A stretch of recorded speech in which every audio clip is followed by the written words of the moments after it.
With the season winding down, the Royals starters seem to be running out of gas. Can they still turn it around? I'll give you my thoughts next on Locked On Royals.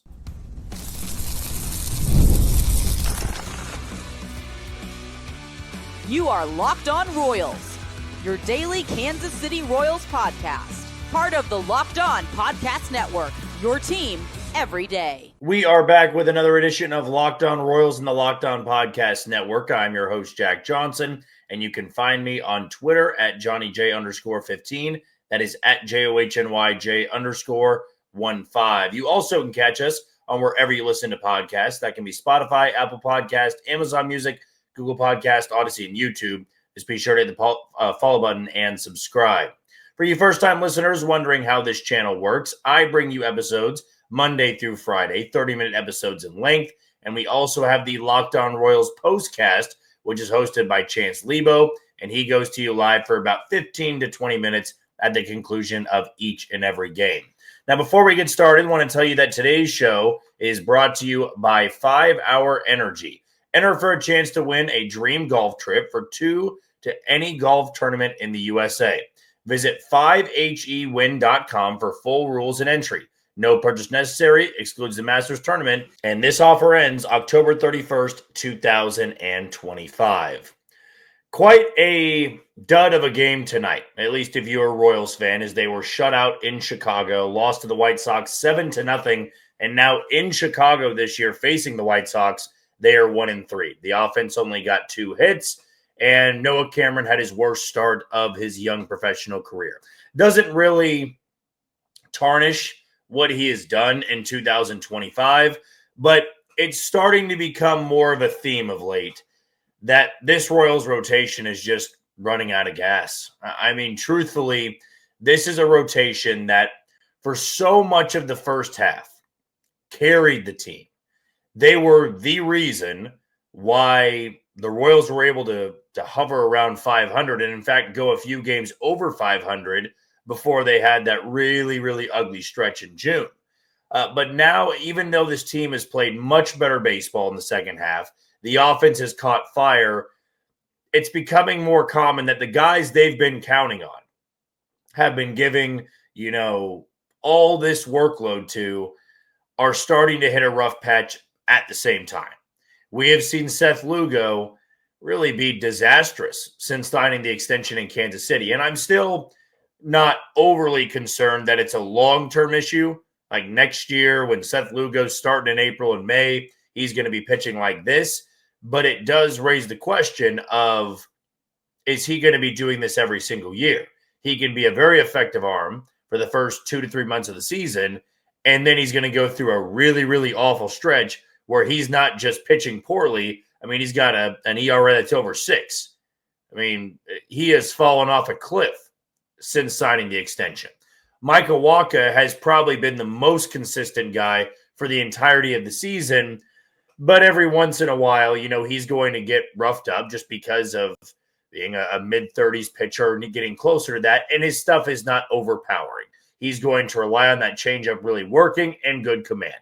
Noah Cameron had been as consistent as Michael Wacha, but tonight might be an example. And really over his last couple of starts, you saw even in that start in Kansas City against the White Sox, the command was not there. In his outing against would have been Texas, the command was not there. He only went 4 2/3. And then you are seeing tonight's game. It was over by the first inning. In fact, it was over a few batters into the bottom of the first. Not just because the offense was struggling and could not figure out Shane Smith for whatever reason. I mean, he had great movement and a high-powered fastball. They'd seen him before, though, and he had really struggled since being selected to the All-Star game. The offense didn't give much, and Noah Cameron certainly didn't give much either. And in game 1 of a series, you desperately need that guy to work deep into the game.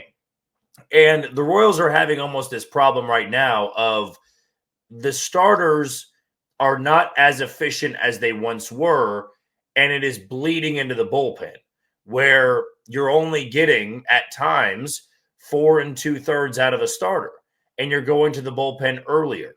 And if you go to them in game 1, your bullpen's going to be a little bit taxed in game 2. I mean, for the last week, this bullpen has been worn down. I mean, Jonathan Bowen's throwing in a high leverage 8th inning spot, and he was great the other day. But the fact that he is being asked to throw that spot is showing how exhausted this bullpen is. And I would say the rotation is pretty exhausted. I mean, there's not really a perfect answer for why all of this is happening, but I feel I've got a pretty good insight as to why it was happening. Go back to earlier in the year. How many times did Seth Lugo and Chris Bubich and Cole Reagans and Michael Wacha, I mean, these guys are throwing 6 innings. They're throwing 7 innings. You're able to turn it over to the highest leverage guys in the bullpen. And when you're starting it off like that earlier in the season, you are hoping that the offense can catch fire at some point. And if they can catch fire in May, in June, the pressure suddenly falls off the starting rotation. Hey, if our offense is going to give us 5 to 6 runs a night, I don't need to be perfect. And so many of those starters were having to be perfect and throw 7 innings sometimes, throw 8 innings. And no, that's great. And you want that out of your starters, especially early on when they're building up their arm. It might not be the best thing for this rotation. The Royals don't have 4 to 5 25-year-old arms. They've got some young and fresh material, I guess I should say, in the rotation. But you're asking Ryan Berger to provide that relief. And he's been fantastic since joining the Royals. But he's also not somebody that's going to work that deep into the game. You know, Michael Lorenzen's back, and he's still slowly building it up. But you just have a group of starters that are on fumes, in my opinion. And tomorrow, when I'm watching an outing, I am going to be looking for a few things. And the first one for Michael Lorenzen is, can you get through the first 4 in 60 pitches or less? I mean, how many starters over the last week have we seen a high pitch count by the third? I mean, Noah Cameron has been so good at putting away guys with his curveball. Sometimes his slider, sometimes his cutter. He has been so dang good at putting away hitters. Tonight, he couldn't get it done. And he has a 30-plus pitch first inning, gives up 3 runs, and you're already putting the offense in a hole. Now, the offense had its issues tonight as well. I mean, if Noah Cameron was on and he threw 7 shutout innings, there's still a chance the bullpen could have coughed it up because of how taxed they are, and the offense wasn't going to be able to score. But I look at Thursday's off day and how important it is. And really, to go 2 steps further, and we'll dive into this in the final segment, how vitally important it is that the offense shows up tomorrow and Wednesday. I mean, it's always tough to sweep an opponent. We can get that out of the way because you all know that at this point. I would love to sit here and say, man, they should have swept the White Sox and they should have dominated them in all 3 games. But baseball's weird, and I'm not going to sit here and make a mountain out of a molehill. I mean, the Royals played poorly tonight. It does not mean they can't go out there and win tomorrow and win the next day. It also doesn't mean they will win those games, right? These are all things that you just go day by day with. Like the Dodgers lost to the Rockies last week. You can't really explain it. I don't know why that happened. It just did. Now, the Dodgers are in a different spot than the Royals. The Royals are fighting for their lives at this point, where the Dodgers are comfortably in postseason contention. But sometimes for one game, it's not, the end of the world. I'm not going to sit here and just pick apart every little thing. And didn't play well. They played very poorly tonight. Noah Cameron did not pitch well. The offense was putrid. But if this team is who they say they are and want to be this, quick flush, turn it over the next day mentality, then yeah, you can't come out tomorrow and play the way you did tonight. And maybe it starts on the mound. Maybe it starts with this offense. But I'm just seeing a lot of starters that aren't as effective. They're starting to walk more guys. They're leaving too many pitches out over the middle. And even if this team were to pull off the miracle and get to the postseason and rely on a Mariners collapse or a Yankees collapse or a Red Sox collapse, they still need their starting pitching to win them a postseason series. They just do. When you're going up against aces out there, you're going to need your top arms to be great. And Seth Lugo is no longer pitching like an ace. Noah Cameron has been a little bit shaky over the last couple outings. Michael Wacha has been very consistent, but is he your ace? Probably not. You will be getting Cole Reagans back, it seems, at some point. But again, that's still very much a toss-up. We saw it last year with a few guys, but the Royals were in a playoff spot at this point in time. They can't really afford some of these guys to be pitching like this over the final 30 games if they expect to go on that stretch of 20-10 to get to 87 wins. It can't happen because this offense is not built to bludgeon everybody every single series. Tomorrow, Michael Lorenzen has to have his best start since returning from the injured list. They have to find a way to even up this series and give themselves a chance to win the rubber match on Wednesday night. We'll take our first break of the show. When we come back, the Royals did make a roster move earlier today. Michael Massey's back up, and John Rave went down. Is this a good thing for the team? I'll tell you next on Locked On Royals. You are tuned in to Locked On Royals and the Locked On Podcast Network. I'm your host, Jack Johnson, and you can catch us on wherever you listen to your podcast. Before we go any further, I want to tell you about our title sponsor today in 5 Hour Energy. Time to fuel up and turn it up with 5 Hour Energy Transfusion. This grape, ginger, and lime flavored shot brings the iconic taste of a golf course favorite to a non-alcoholic boost. Perfect for sinking birdies or making great memories with friends. It's a hole-in-one for your energy game. Whether you're out on the course or just need a little extra push to power through your day, 5 Hour Energy Transfusion delivers the clubhouse flavor you love without ever leaving the green. Golf is all about the good times with good people and good flavors. The grape ginger lime flavor of 5 Hour Energy Transfusion gives you the best parts of your clubhouse go-to without leaving the course or chasing down the bev cart. Now you can amp up the fun even more. Just buy, snap, and enter for a chance to win a dream golf trip for two to any golf tournament in the U.S. Tee up that trip and visit 5hewin.com for full rules and entry. No purchase necessary, excludes the Masters tournament, and it ends this Halloween, October 31st, 2025. I do want to apologize for my voice being a little bit shot, just losing it and had to work today and coming back from the trip. So maybe it's the lack of sleep that I've been on, but we should hopefully be back to good tomorrow, if not the day after that. But if you were wondering in that first segment why my voice is shot, just lost my voice. It sometimes happens when you're working in the radio industry and trying to power through it this evening. And I just wish I had a more exciting game to talk about. Unfortunately, it was an absolute dud of a baseball game tonight. And I'm sure for a lot of you, you just tuned out after it got to 5-0. Because not that I stopped watching, but it definitely became background noise for me for the remainder of the night. Still had it on the TV, still was watching, but was able to get some other stuff done and catching up on some work while I still was staying in tune with the game. But when you have 2 hits and you give up 7 runs, there's not a lot that I can talk about that'll make you feel better about tonight's game, especially coming against a team that has 48 wins on the season. But that's just baseball. Hey, and I hate that I have to refer to that, but sometimes there really is no explanation other than you played poorly. You put yourself in a hole early on, and it was just an absolute disaster of a game. Now you're going to have to turn to Michael Lorenzen tomorrow. The White Sox will turn to Martin Perez, and we'll give you more of a breakdown on that game for the third and final segment of tonight's show.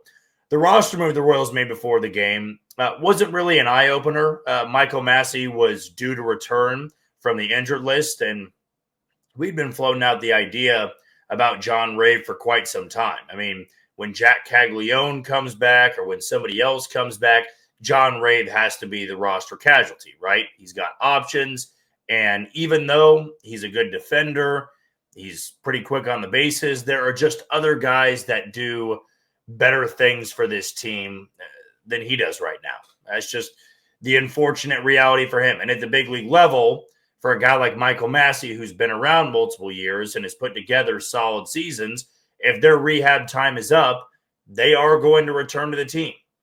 And if you have someone like John Rave who's got options, you're going to be the guy that's going back down. The big question for me, though, now becomes this.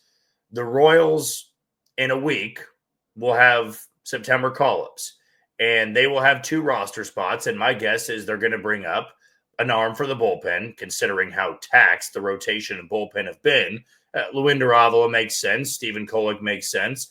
But Stephen Kolek has not pitched that well in Omaha, and Luinder Avila showcased what he was capable of doing for the Royals when he was up for 1 game earlier this year. But for the offensive player, for the guy they are looking to boost the lineup a little bit or just, give some more pop off the bench, are they going to go with John Rave, who statistically this season has been better than Jack Caglione, or is that the last time we're seeing John Rave in Kansas City this year and Jack is going to be the call-up on September 1st? I still believe it's going to be Jack Caglione unless they just feel that his hot, finish to the AAA season is, what he needs and what is all the confidence that he needs moving into spring training, the offseason, all of that. Maybe that's what they felt was the best thing for him. Hey, you finish out the year strong. We're going to be fine with that down in AAA rather than bringing you back up to Kansas City and we start all over from square one and the struggles are still there. Because what John Rave does give Kansas City is a good glove in the outfield, can play all 3 spots, and just offensively this year has been more of a threat than Jack Caglione. Where with Caglione, you are bringing up somebody that is just going to be a DH and is just going to be a right fielder. But Mike Yastrzemski's playing pretty much every single day, and when he's not, Randall Grichuk is. So if Cags comes up, I still would want that to be it, and that will be my pick. I'd imagine that they want that type of power off the bench, and if he's hitting 380 like he is in AAA, he deserves that second chance. And I'd imagine the Royals feel the exact same way. Now for Michael Massey and what this means for the team, I would say that, the bat is likely not to heat up in the way that it was last year, especially around this time. I felt that Michael Massey really started to get healthy and the back wasn't bothering him as much. And the Royals kind of jumped on his back a few times in the postseason. He was their leadoff hitter and had some iconic moments, but I'm not sold that version of Michael Massey is coming back for 2025.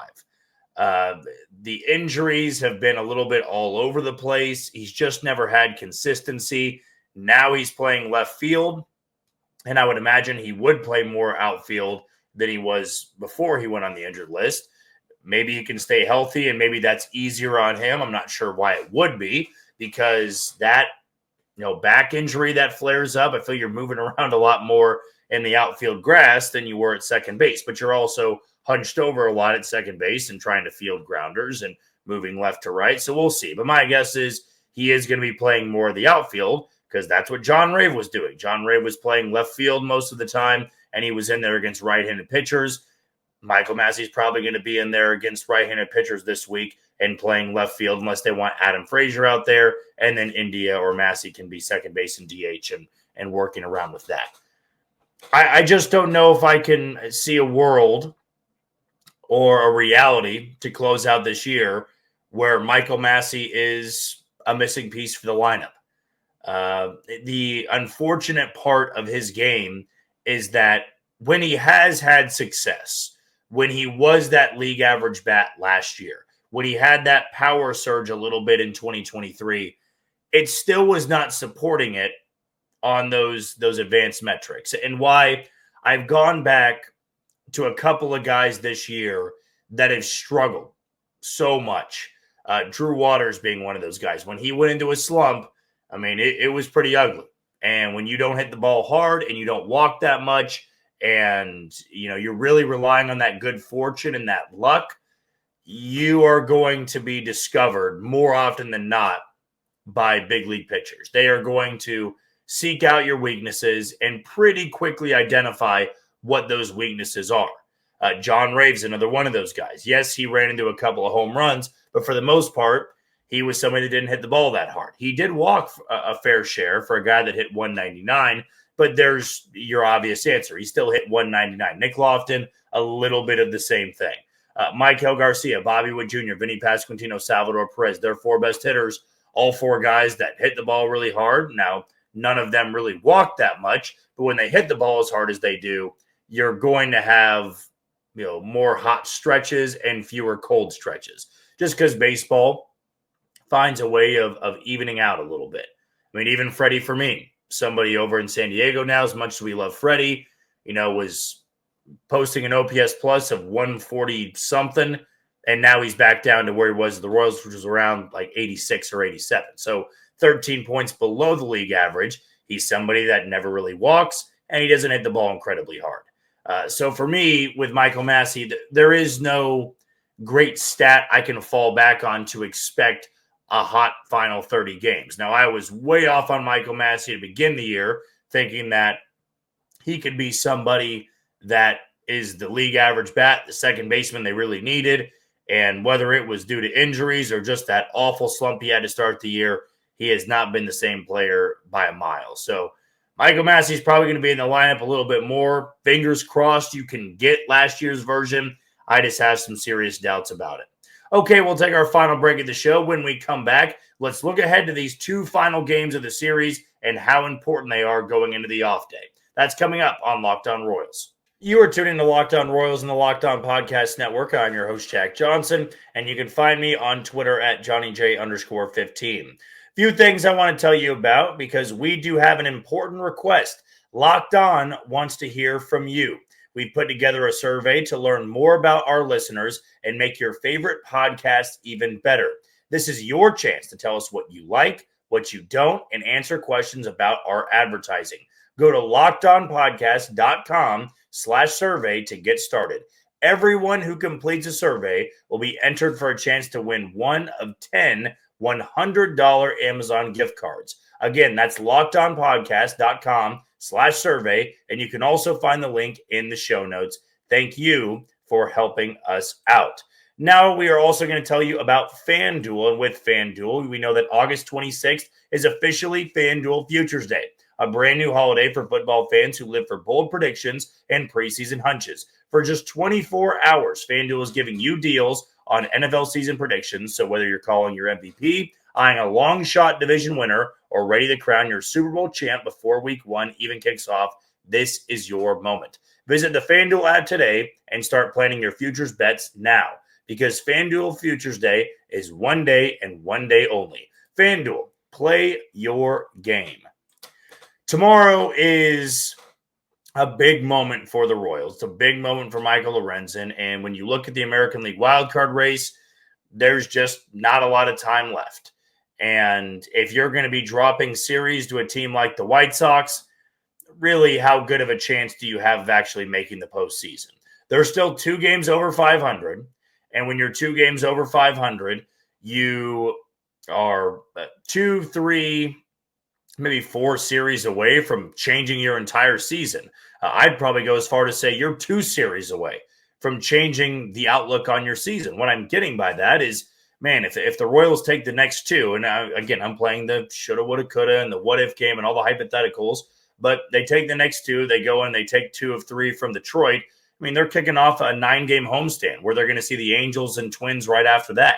If you go 4-1 over your next 5, that would put you 5 games over 500 with 2 very favorable series. It doesn't mean, like it didn't tonight, the Royals are going to dominate their way through that, but they have been really good at home against some bad teams, and especially of late.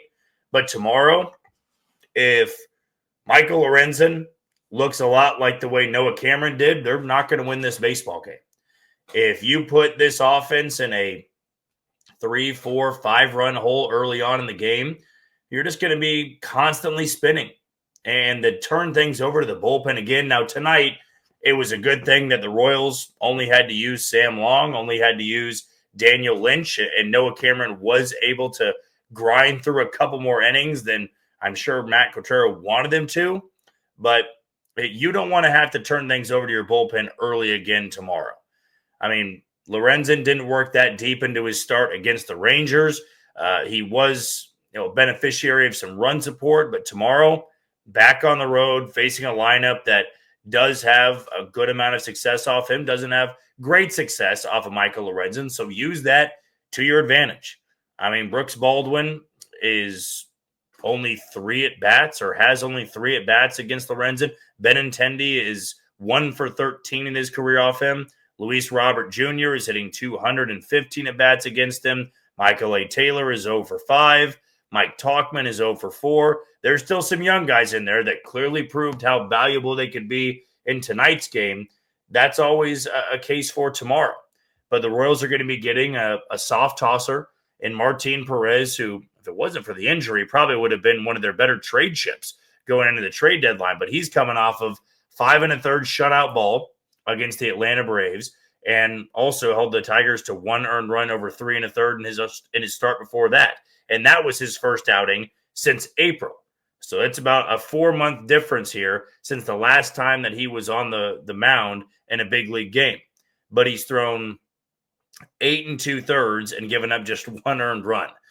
That does not seem like a great thing for the Royals, but they'll go with a heavy platoon lineup, I'd imagine. And they're going to rely on Michael Lorenzen to give them 5 or 6 because they desperately need it. They just desperately need one of these guys to take the ball and shove for 6, 7, or 8 innings. And the difference that can make on the rest of the rotation and the rest of this bullpen is massive. But I'm just looking at these next 2 guys that are starting for the Royals. You have Lorenzen throwing tomorrow, and then you've got Bergert throwing on Wednesday. And as great as Bergert has been, we also just discussed this, he does not work that deep into games. He is not going to be somebody that takes the ball and is going to go into the 7th. Michael Lorenzen, and his 3rd start since returning from the injured list, is not expected to go 7 innings. So that's why tonight stings a little bit more, because Noah Cameron just didn't work that deep into the game. And they need somebody to do it in this series before the off day. I mean, it would be a dream scenario for Michael Lorenzen to pitch incredibly well, Ryan Bergert to do just what he's done in every single start, which is 5 2/3 of 2-run ball or less, and the offense shows out. And if you can save that bullpen for what is a critical weekend for the Royals in Kansas City, that can be a game changer. You know, saving the bullpen a little bit, winning these next 2, and then having the off day on Thursday, that can really make you feel differently than you are right now. Because tonight was just really unwatchable. That never even got my heart rate going at any point. The most exciting part of the game for me was Bobby Witt Jr. representing the tying run in a 3-0 hole in the 3rd inning, I believe it was. Tauchman had a RBI double taken, or not Tauchman, excuse me. Yastrzemski had an RBI double that was taken away by a ground rule double. If that stays in the park, they're down 3-1. At least you get 1 run. But Bobby Witt Jr. grounded out softly to third base, 1 pitch into that at bat. So really, there was nothing exciting as a Royals fan for tonight's game. That can change tomorrow. But I believe it so desperately has to change on the mound. If Michael Lorenzen can look like what he did in Arizona months ago when he threw 7 shutout innings, I believe it was. Might have given up 1 run. If not, it was 7 shutout innings. And that's the best I believe Michael Lorenzen has ever looked in a Royals uniform. Man, if you got that tomorrow and handed the ball over for a series win with Ryan Bergert, and you leave Chicago taking 2 out of 3, the season series is done, you are absolutely going to be enjoying that off day a heck of a lot better than you will if Lorenzen or Bergert does not show up in the final 2 games of this series and this season series. Well, that's going to do it for another edition of Locked On Royals and the Locked On Podcast Network. Again, apologize for my voice. That's pretty shot. Fingers crossed that it can be a little bit better tomorrow. But thank you for making Locked On Royals your first listen today. For your second, find the all-new Locked On MLB Game Night. Every game, every night, until a World Series champion is crowned. Get local analysis on a national scale and find MLB Game Night on Locked On MLB on YouTube or wherever you listen to your podcast. Tomorrow, we're going to talk a little bit more about Vinny Pasquantino and his ridiculous surge here in the month of August, and if he can be worth that extension, maybe even what a contract could look like, and we'll also talk more about Game 2 of this series. But until tomorrow, you take it easy, Kansas City.